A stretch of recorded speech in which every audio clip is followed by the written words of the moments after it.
अपन practical concept के, war के practical concept में। और फर्स्ट टाइप ऑफ सम जो है वो है सिंगल पोजीशन में कितने रिस्क निकालना। यानी आपने अगर कोई स्टॉक होल्ड कर रखा है तो उसका वॉर क्या है, यानी उसमें आपकी कितनी वैल्यू रिस्क पे है। तो देखिए एक सिंपल सा फॉर्मूला है वैल्यू एट रिस्क निकालने का। VaR is equals to x into Z score into standard deviation. X का मतलब है आपने कितने पैसे लगा रखे हैं, यानी टोटल इन्वेस्टेड अमाउंट। देखिए नीचे दिया है, ये ऑफ हटा दीजिए।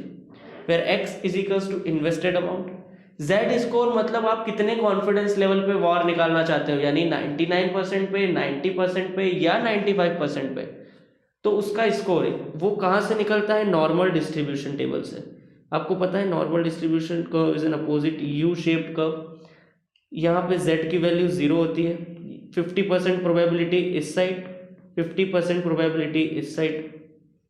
तो आपको कितने परसेंट प्रोबेबिलिटी पे, यानी आप चाहें तो 60% प्रोबेबिलिटी पे वैल्यू निकाल सकते हैं जहाँ पे 40% चांसेस रहेंगे कि ज़्यादा हो फिर, या फिर आप 99% पे निकाल सकते हैं कि सिर्फ 1% चांस है कि लॉस उससे ज़्यादा हो। और ये फिर z का स्कोर है, इसको अपन यूज़ करते हैं वैल्यू एट रिस्क निकालने के लिए। तो 3 तरह के z स्कोर तो आपको याद रखने हैं, 95%, 90% और 99%। इनकी वैल्यूज़ आगे दी हैं तो आपको याद रखनी है, एग्जाम में टाइम बचेगा, डायरेक्ट यूज़ कर सकते हो। फर्स्ट एग्जाम में चांसेस है कि आपको वैल्यू दी हो तो वो यूज़ करना है। सेकंड चांसेस है कि यही वाली कॉन्फिडेंस लेवल मेंशन होगी, तो अगर नहीं भी दी है तो आपको वैल्यू याद रहेंगी। थर्ड, अगर इन केस कुछ और कॉन्फिडेंस लेवल देते हैं तो आपको नॉर्मल डिस्ट्रीब्यूशन टेबल तो पढ़ना आता ही है, आप वहाँ से निकाल सकते हैं z की वैल्यू। सिंपल सी, अपने नॉर्मल डिस्ट्रीब्यूशन काफ़ी अच्छे से कर रखा है। थर्ड है अपना स्टैंडर्ड डेविएशन। इस फॉर्मूले में आप यहाँ पे जो वॉर निकाल रहे हैं ना, ये टी डेज का है, इसलिए यहाँ पे टी डेज मेंशन है स्टैंडर्ड डेविएशन का, यानी एक पर्टिकुलर होल्डिंग पीरियड में कितना वैल्यू एट रिस्क है तो उस फॉर्मूले में कितना स्टैंडर्ड डेविएशन है उस पीरियड का। तो स्टैंडर्ड डेविएशन जो है वो रिफ्लेक्ट करता है average change in the market price of stock. Standard deviation reflect करता है एवरेज चेंज, मैक्सिमम चेंज नहीं, यानी एक दिन में स्टॉक में कितना चेंज हो सकता है। और जब आप टी डेज का लेते हो तो टी डेज में कितना एवरेज चेंज हो सकता है स्टॉक में, लेकिन अपने को तो मैक्सिमम लॉस निकालना है, इसलिए मल्टीप्लाई करते हैं उसको जेड स्कोर से ताकि अपना मैक्सिमम लॉस आ सके, इसलिए मल्टीप्लाई करते हैं जेड स्कोर से। तो फॉर्मूला क्या होगा, amount invested into Z score into standard deviation.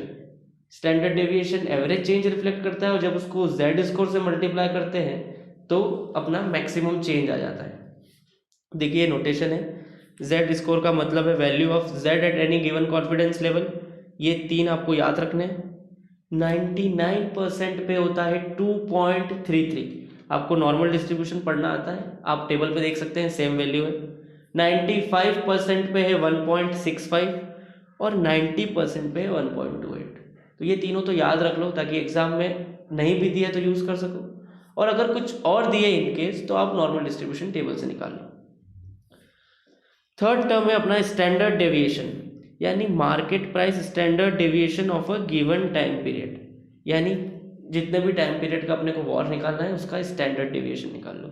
तो नोट 1, जेड स्कोर कहाँ से कैलकुलेट करना है, नॉर्मल डिस्ट्रीब्यूशन टेबल से, और ये तीनों वैल्यू इंपॉर्टेंट है इसलिए मैंने यहाँ मेंशन की है, इसको याद कर लीजिए। 2.33, 1.65 और 1.28। जितना कम कॉन्फिडेंस लेवल उतनी कम जेड स्कोर, कॉमन सेंस है, बिकॉज जितना अपन प्रोबेबिलिटी इंक्रीज कर रहे हैं अपने लॉस को मैक्सिमाइज करने का, यानी उतना अपना चांसेस कम हो रहा है कि अपना जो आंसर आ रहा है उससे ज़्यादा लॉस होगा। तो जितने चांसेस कम हो रहे हैं अपने गलत होने के, तो अपने को उतना ही ज़्यादा जेड स्कोर लेना पड़ेगा, उतना ही ज़्यादा जेड स्कोर लेना पड़ेगा। और स्टैंडर्ड डेविएशन टी डेज का कैसे निकालते हैं, standard deviation of t is equal to standard deviation एक दिन का इंटू अंडर रूट टी। ये इसलिए क्योंकि आपका जो वेरिएंस है ना वो डायरेक्टली प्रोपोर्शनल है टाइम पीरियड से, यानी वेरिएंस एक दिन का इज इक्वल्स टू, अगर आपको वेरिएंस टी डेज का निकालना है तो वेरिएंस 1 डे का इंटू आप मल्टीप्लाई करते हैं टाइम पीरियड, ये रिलेशन होता है। तो अब अगर आपको स्टैंडर्ड डेविएशन लगाना है तो आपको अंडर रूट लगाना पड़ेगा। तो दिस इम्प्लाइज कि स्टैंडर्ड डेविएशन टी डेज का will be equals to standard deviation 1 day का इंटू अंडर रूट टी, ये रिलेशन है, इसलिए अंडर रूट में है टी। तो z स्टैंडर्ड डेविएशन का मतलब आप साइड में लिख लीजिए कि average change in market price, क्योंकि अब जब बाद में वापस पढ़ेंगे तो हो सकता है आपको कन्फ्यूजन हो। तो स्टैंडर्ड डेविएशन रिफ्लेक्ट करता है average change in market price. तो यदि मैं इस फॉर्मूले को एक बार और देखूं तो देखिए अपना फॉर्मूला है VaR of T days is equals to x into Z score into standard deviation of T days. तो मैं इसको ऐसे भी लिख सकता हूँ x into z into standard deviation of 1 day into under root t. और इसको मैं देखूं तो ये क्या होगा, ये हो जाएगा अपना value at risk of 1 day, और इसको जब मल्टीप्लाई कर रहा हूँ अंडर रूट टी से तो मेरा आ रहा है value at risk of T days. तो यदि अगर क्वेश्चन में, ये चीज़ इसलिए कराई मैंने कि यदि अगर क्वेश्चन में 2 डिफरेंट टाइम पीरियड के लिए वैल्यू एट रिस्क निकालनी है तो आप वैल्यू एट रिस्क 1 डे का निकाल लो और फिर उसको टाइम पीरियड से मल्टीप्लाई कर दो, यानी अंडर रूट टी से। ये उसका डेरिवेशन है। तो देखिए क्वेश्चन भी है, मैंने करा रखा है लेकिन अपन गो थ्रू करते हैं एक बार। Suppose you hold ₹2 crore shares of X limited, आपकी वैल्यू ऑफ होल्डिंग है 2 करोड़ रुपए, where market price standard deviation, एक दिन का मार्केट प्राइस स्टैंडर्ड डेविएशन है 2%, एक दिन का मार्केट प्राइस स्टैंडर्ड डेविएशन है 2%, ठीक है।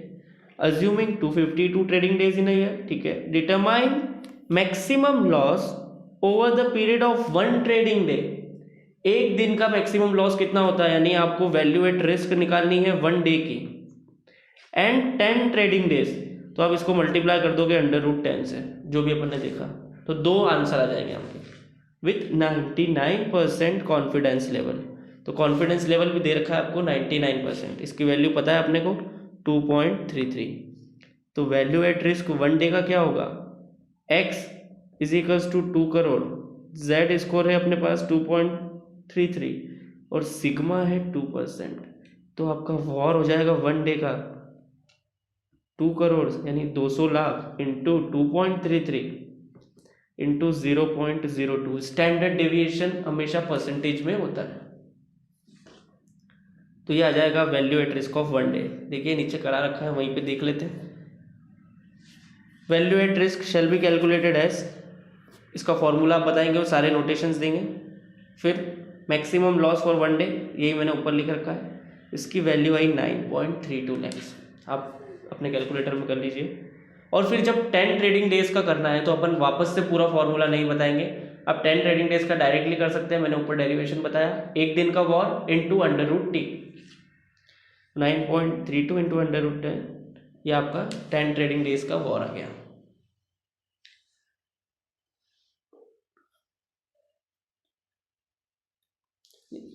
चलिए आगे बढ़ते हैं, सेकंड क्वेश्चन कर लेते हैं। यहाँ पे कैपिटल में कर लीजिए पूरा, war on portfolio using 1 day horizon, यानी एक दिन का वॉर दे रखा है 50 लैक्स, तो 10 डेज का वॉर निकालना है।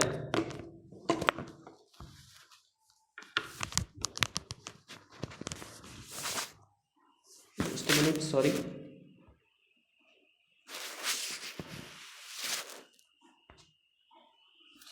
ओके। एक दिन का वॉर दे रखा है तो आपको 10 दिन का वॉर निकालना है। सिंपल है, जो अपन ने लास्ट क्वेश्चन में किया, 50 lakhs into under root t. Standard deviation हमेशा परसेंटेज में होता है, लेकिन अगर आपको एब्सोल्यूट अमाउंट दे रखा है स्टैंडर्ड डेविएशन का, अगर आपको एब्सोल्यूट अमाउंट दे रखा है तो इसका मतलब आपको क्या दिया है पता है, x इंटू स्टैंडर्ड डेविएशन। अगर अमाउंट में दिया है स्टैंडर्ड डेविएशन तो यानी उस केस में आपको अमाउंट इन्वेस्टेड कितना है वो निकालने की ज़रूरत नहीं है, उन्होंने ऑलरेडी आपको इन्फॉर्मेशन दी है कि आपके आपका जो इन्वेस्टमेंट है उसमें कितनी रिस्क है, फिर आप उसको सिर्फ z स्कोर से मल्टीप्लाई करोगे तो आपका वॉर आ जाएगा। देखिए अगला क्वेश्चन इस तरीके से ही है, गिवन एनुअल स्टैंडर्ड डेविएशन पूरे साल का दिया है 80 लाख, यानी आपको क्या गिवन है, x into sigma of 1 year given है, x amount invest. Confidence level 95%, value अपन ने याद की है 1.65। फॉर कैलकुलेट करना है 1 ईयर का, सिंपल है, 80 लाख इंटू 1.65 करेंगे तो आ जाएगा। और फिर 7 साल का है तो टाइम पीरियड से मल्टीप्लाई कर दीजिए √t से। यहाँ पे 6 साल का है, यहाँ पे गलत है नीचे, तो आपका आंसर आ जाएगा। ये फर्स्ट टाइप ऑफ सम है जो आपको क्वेश्चन में एग्जाम में आ सकते हैं, दैट इज आपकी सिंगल पोजीशन पे वैल्यू एट रिस्क निकालने का। सेकेंड टाइप ऑफ सम जो आपको आ सकते हैं,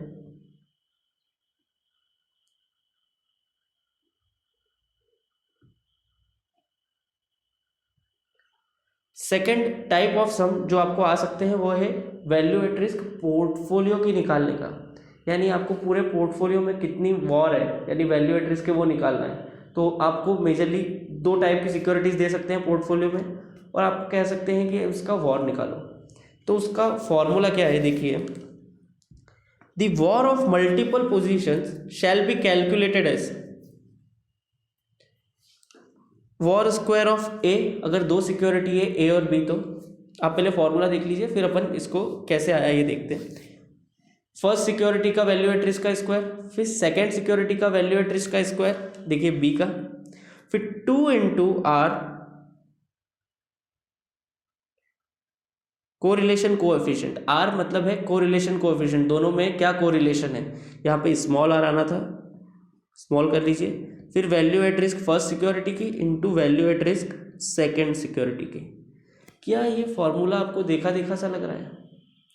this is almost similar to आपका रिस्क ऑफ पोर्टफोलियो निकालने का फॉर्मूला। देखिए, रिस्क ऑफ पोर्टफोलियो जब निकालते हैं तो अपना क्या फॉर्मूला होता है, under root weight square risk square, weight square b का, फिर risk square, plus 2 into weight of a into weight of b into are into standard deviation पहली का, फिर स्टैंडर्ड डेविएशन दूसरी का। ये अपन ने पोर्टफोलियो मैनेजमेंट में करा है। पर यहाँ पे जो ये रिस्क आती है ना, यहाँ पे जो रिस्क आती है ना, ये परसेंटेज टर्म्स में आती है, इसलिए वेट यूज करते हैं। और अपन जो वॉर में रिस्क निकाल रहे हैं ना, वो एब्सोल्यूट अमाउंट में आती है, इसलिए वेट्स को कंसीडर नहीं करते हैं, इसलिए वेट्स को कंसीडर नहीं करते हैं। तो आपका क्या फॉर्मूला होगा, पहली का वॉर दूसरी का वॉर दोनों का स्क्वायर, फिर 2 इंटू वेट हटा दिया अपन ने, ये भी हटा दिया, आर पहली का वॉर दूसरी का VaR. It is almost similar to आपका रिस्क ऑफ पोर्टफोलियो का फॉर्मूला। जब अपन पोर्टफोलियो मैनेजमेंट में रिस्क ऑफ पोर्टफोलियो निकालते थे तो क्या फॉर्मूला लिखते थे, देखिए जगह नीचे छोड़िए, यहाँ पे लिख लीजिए अंडरस्टैंडिंग करके,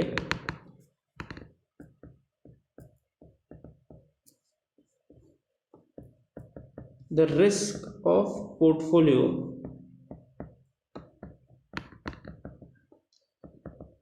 इज कैलकुलेटेड एज, जैसे निकालते थे,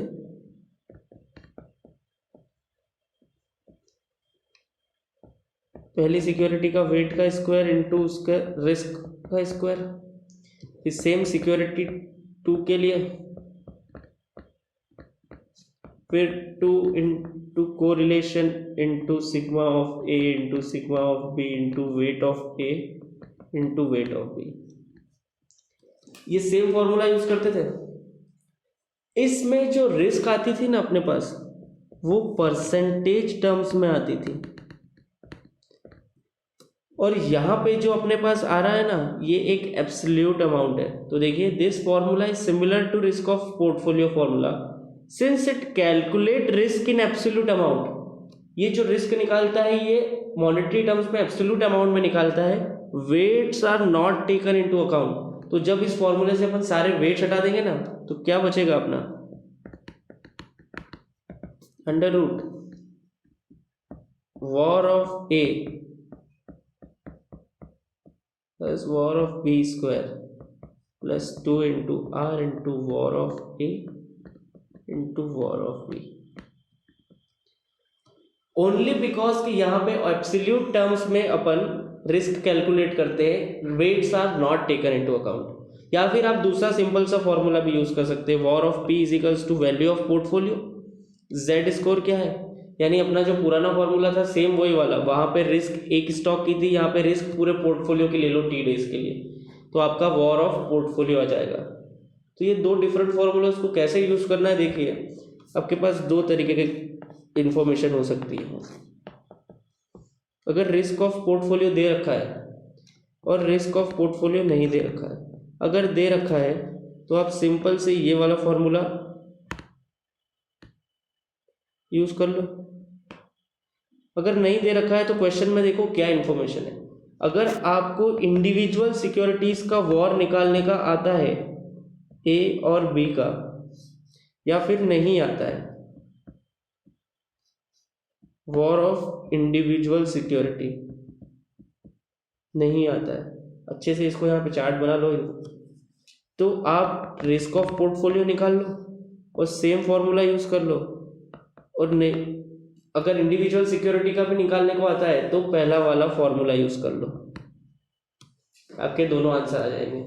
अपने को तो देखना है एग्जाम में टाइम किस में बचता है, और कंफ्यूज हो रहे हो तो सिर्फ एक फॉर्मूला याद कर लो। तो चलिए क्वेश्चन कर लेते हैं, पूरा समझ में आ जाएगा। Consider a portfolio consisting of ₹2 crore investment in share XYZ and ₹2 crore investment in share ABC। मतलब दोनों शेयर में सेम अमाउंट के पैसे डाले हुए हैं, ठीक है। The daily standard deviation of both shares is 1%।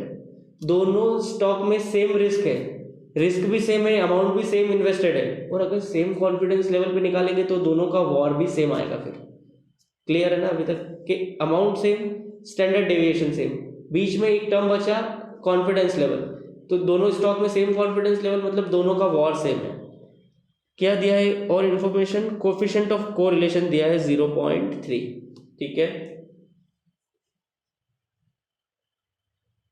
अब यहाँ पे you are required to determine 10 days value at risk of portfolio. तो दो फॉर्मूले से कोई सा भी लगा सकते हैं। देखिए, value at risk is calculated as x into Z score into sigma of T days, where x amount invested है, Z score value of Z at given confidence level, और फिर स्टैंडर्ड डेविएशन। इसमें पहले इंडिविजुअल सिक्योरिटी का war निकाला है और फिर अपन ने पोर्टफोलियो का वॉर निकाला है। तो देखिए, वॉर इन शेयर ABC क्या है, अपना अमाउंट कितना इन्वेस्टेड है 2 करोड़, 1% चांस है, सॉरी 1% स्टैंडर्ड डेविएशन है इंटू 0.01, और 99% पे अपन निकाल रहे हैं तो वैल्यू आएगी 2.33। सिंपल है जो अपन ने वहां पे देखा था। और आपको निकालना है 10 days का, तो ये जो है डेली है, गिवन है, तो आपको 10 days का निकालना है, तो मल्टीप्लाई कर दो √t से, तो आपका वैल्यू एट रिस्क आ गया XYZ में, दोनों में सेम है तो ABC का भी आ गया। तो पोर्टफोलियो का वॉर क्या होगा, A² plus B² plus 2 into R into A into B। तो यहाँ पे A² plus B² plus 2 into R into A into B, ये इंफॉर्मेशन डाली और आपका आंसर आ जाएगा। आप चाहे तो वेरीफाई कर सकते हैं इसको सेकंड फॉर्मूले से। आप एक काम कीजिए, आप रिस्क ऑफ पोर्टफोलियो निकाल लीजिए, रिस्क ऑफ पोर्टफोलियो निकाल लीजिए, आपके पास दोनों का स्टैंडर्ड डेविएशन है, और फिर आप अपना फॉर्मूला अप्लाई कीजिए, ये वाला जिसमें आप डायरेक्ट रिस्क डालेंगे पोर्टफोलियो की, तो आपको ये वाला स्टेप नहीं करना पड़ेगा। फिर आप करके ट्राई कर सकते हैं। चलिए एक और दिया है इन्फॉर्मेशन, एक क्वेश्चन और है, कर लेते हैं फटाफट। वॉर ऑफ पोर्टफोलियो दे दिया आपने को, ठीक है, 24 lakhs। War of share ABC 12 lakhs। Calculate the var of share XYZ if portfolio consists of these two shares in the ratio 60:40 and coefficient of correlation is 0. अब मुझे बताइए, वेट की तो अपने को ज़रूरत ही नहीं है वॉर के फॉर्मूले में। वॉर के फॉर्मूले में वेट तो अपन लेते ही नहीं है, तो ये इन्फॉर्मेशन अपने यूज़ की नहीं है। अब डायरेक्ट, ये सिर्फ आपको कंफ्यूज करने के लिए दी है। अब डायरेक्ट फॉर्मूला अपना var is equals to under root A का स्क्वायर प्लस बी का square plus 2 into are into A into B, तो आपका वॉर आ जाएगा। अब इसमें सारी वैल्यूज पुट करो तो आपको बी का आंसर आ जाएगा। देखिए, वॉर ऑफ एबीसी आपको पता था, एक्स वाई जेड पता नहीं है, आर की वैल्यू इन्होंने 0 दी है, तो ये सारा पूरा टर्म्स तो 0 हो गया। स्क्वायर रूट, थोड़ा सा डार्क कर देता हूँ, विजिबल नहीं, ओके। अब सारी वैल्यूज पुट करेंगे तो अपने पास ये वाला आंसर आ जाएगा। Note, weights will not be used. चलिए, तो यहाँ जाके अपना चैप्टर एंड होता है। अपन ने इसमें थ्योरी भी कर ली और प्रैक्टिकल भी कर लिया। मोर इम्पॉर्टेंट प्रैक्टिकल पार्ट है। अगर इस चैप्टर में से क्वेश्चन पूछा जाता है तो 75% चांस है कि आपको वॉर कैलकुलेट करने का क्वेश्चन आएगा, तो सारे फॉर्मूले अच्छे से समझ लीजिए। और थ्योरी में भी बहुत कम पार्ट है, तो आप थ्योरी भी करके जाइए, अगर इन केस आती है तो आप वहाँ पे लिख सकें। तो चलिए, फिर अपन मिलेंगे अब नेक्स्ट पार्ट में। Till then, bye bye, thank you. आप चाहें तो ये चैनल सब्सक्राइब कर सकते हैं। I am continuously uploading videos, revision videos, so it will be beneficial for you. आप चाहें तो कमेंट कर सकते हैं, मुझे फीडबैक दे सकते हैं अगर आपको टीचिंग पसंद आई हो तो, so that I will be more dedicatedly involve in this. चलिए, मिलेंगे अगले लेक्चर में। Thank you.